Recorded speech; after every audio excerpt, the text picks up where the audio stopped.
حضرت امام حسن بصری رحمۃ اللہ تعالی بہت بڑے بزرگ ہیں، ایک شخص آیا آ کر کہتا حضور بارش نہیں ہو رہی ہے، قحط کی پوزیشن آ گئی ہے، بارش نہیں ہو رہی، دعا فرمائیں کہ وظیفہ عطا فرمائیں۔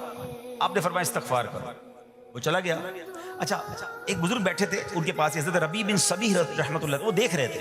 دوسرا بندہ آیا کہتا حضور تنگ دستی ہے، کاروبار میں ڈاؤن ہے، رزق میں تنگی ہے، آپ نے فرمایا استغفار کرو۔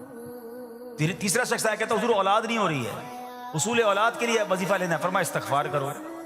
چوتھا بندہ آیا وہ کہتا ہے کہ حضور میرے باغ میں فصلوں میں پیداوار کی کمی ہے، فرمایا استغفار کرو۔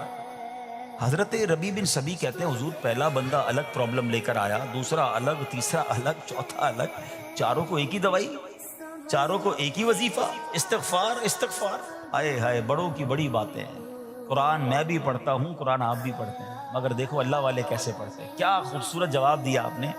آپ فرماتے ہیں سورہ نوح پارہ 29 آیت نمبر 10 سے 12 کی آپ نے تلاوت فرمائی۔ اب ذرا قرآن سنیے گا۔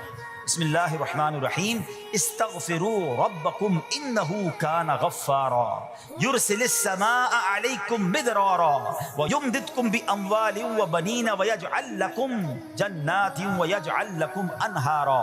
سبحان اللہ، ذرا سنیے گا، اپنے رب سے معافی مانگو۔ استغفروا ربکم انہ کان غفارا، بے شک وہ بڑا معاف کرنے والا ہے۔ اب دے گا عطا، کیا فرمائے گا؟ یرسل السماء علیکم مدرارا، وہ تم پر موسلا دھار بارش بھیجے گا۔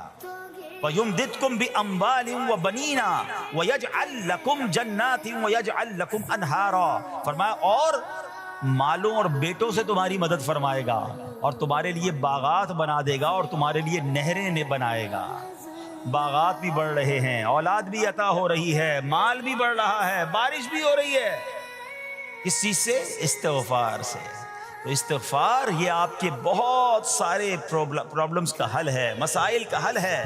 بس اپنی زبان استغفار سے تر رکھیں۔ اچھا پھر اس میں تھوڑی سی شرمندگی بھی ہے، ایسا نہیں کہ استغفار بھی ہو رہا ہے اور دماغ کہیں اور ہے، مسکرا بھی رہے ہیں، ہنس بھی رہے ہیں اور استغفر اللہ، کسی سے معافی مانگتے ہوئے ہنستا ہے کیا بندہ؟